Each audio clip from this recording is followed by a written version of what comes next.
Okay everyone, this is my another video on the new Tomb Raider 9 game that's coming out. This time I'm going to include the spoilers and this time I'm going to read off all the information that there is on the website PlayStation Informer.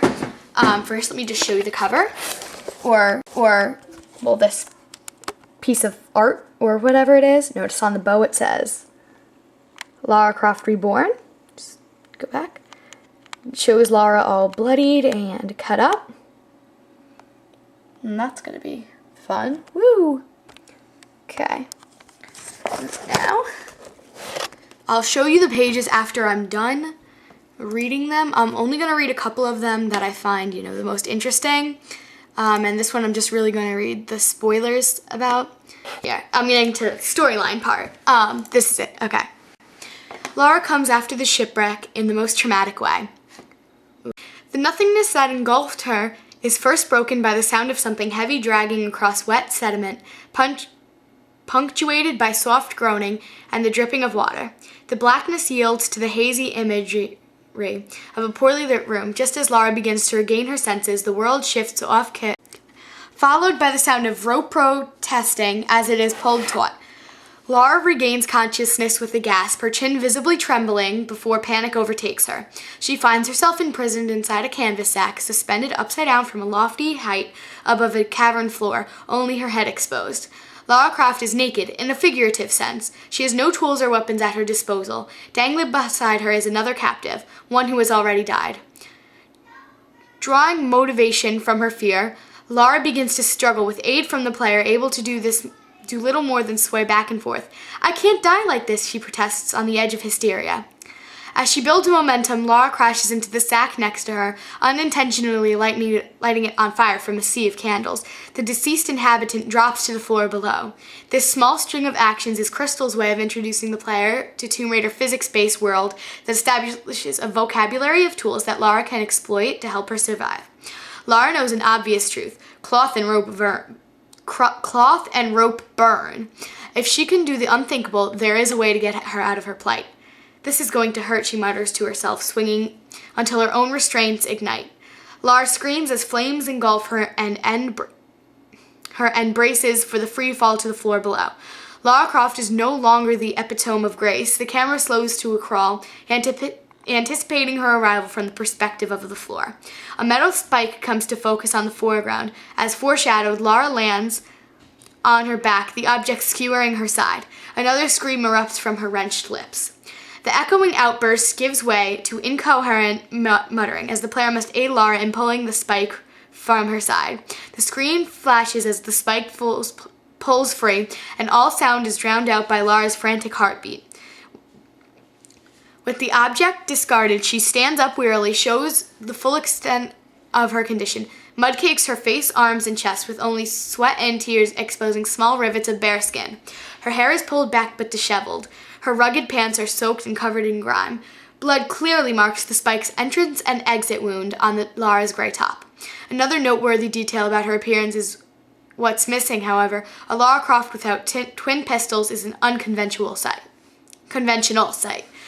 What? Lara stutters, the single word elongating. What is this place? Pushed forward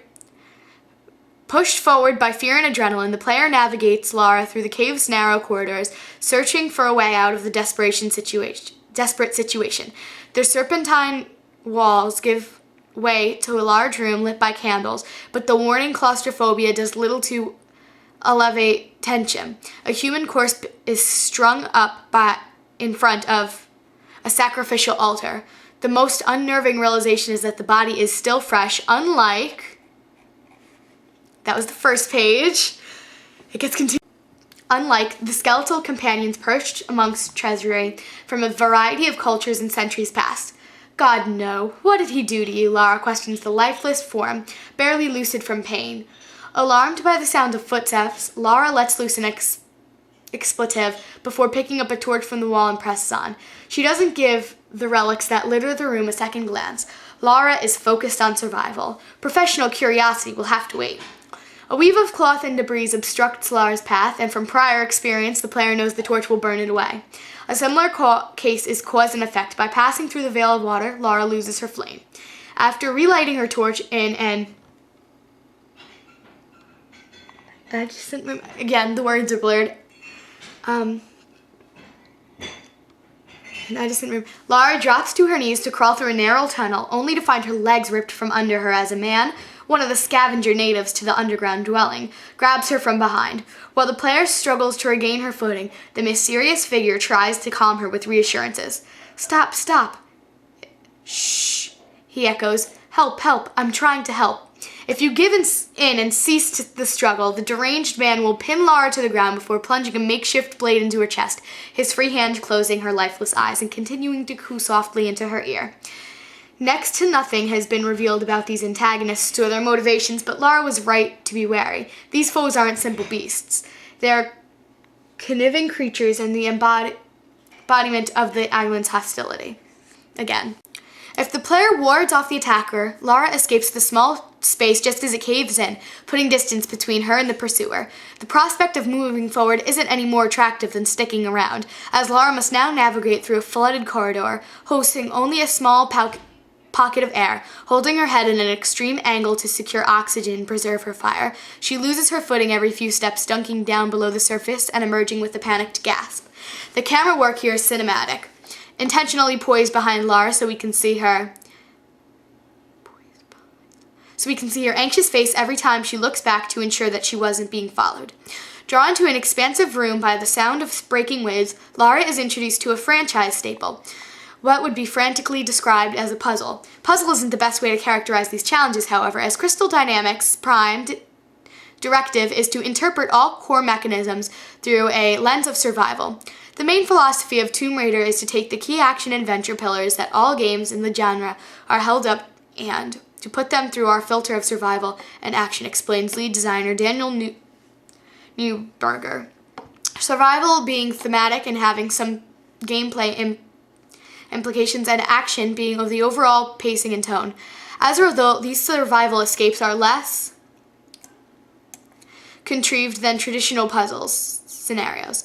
While Rooms of Relics make obvious that the island has history, the chance of Lara stumbling upon long-lost and wholly functional mechanisms of ferreting out keys and pulling levers to time doors is significantly less. Lara must instead reappropriate practical devices of her own means.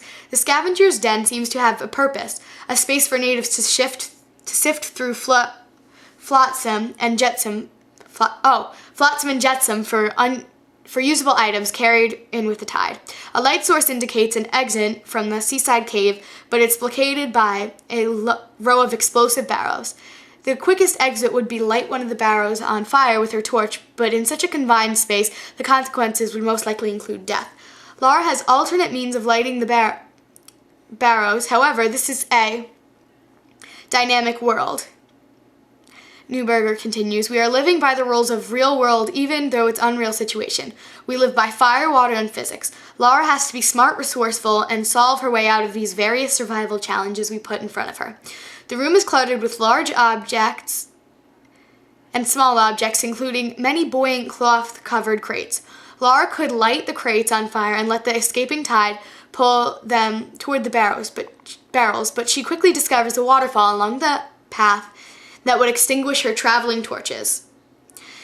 Lara finally spots a rusty shark cage used as a sorting device for scavenged items. Enough experimentation uncovers a means to manipulate the cage through counterweight system. Lara loads several crates inside and redirects them to drop atop the explosive containers. The illusion of triumph lasts only a moment as Lara's careless use of explosives triggers a cave-in. Sprinting toward the light that signifies salvation, Lara tumbles down a fissure in the collapsing pathway and must scramble up a steep path to escape. The player is controlling through the entire ordeal, frantically alternating between shoulder buttons to move the incline, dodging falling boulders with button prompts, and trying to find a safe path through the chaos with analog and controls. As if the escape wasn't desperate enough, the scavenger finds Lara once more, grasping for her legs while continuing to maintain that he only has the best of intentions. If you are successful in helping Lara kick free, the man will fall victim to the rapidly collapsing tunnel. If you are unsuccessful, a massive boulder pins Lara's legs, giving her a moment of consciousness thought to reach toward the camera before another boulder crushes her skull. It is a shocking and ultimately disturbing moment. If it isn't obvious at this juncture, Tomb Raider is openly embracing an M rating to make people care about Lara again. She can't wear that Teflon coat. She has to be human, fragile, mortal. The consequences for failure must be real, and they must be jarring. Successfully avoiding death this time around, Lara breaks through the surface before collapsing. Her birth from the cramped tunnels isn't one of inherent safety, however. Before Lara is a scene of terrene grandeur, stepping toward a cliff edge, we get the view of a breathtaking ocean vista littered with ships, planes, and wreckage from the centuries past. While Lara now has room to breathe, she seems to have jumped out of the frying pan and into the fire. I'm gonna put the rest of this in another video, and I'm gonna clean this up and take out some of my stuttering. So I will post the other video as a reply to this one. So it's probably down there unless I haven't got to it yet. Keep checking back on my channel because I'm going to try and keep you posted as much as I possibly can. Alright guys, bye.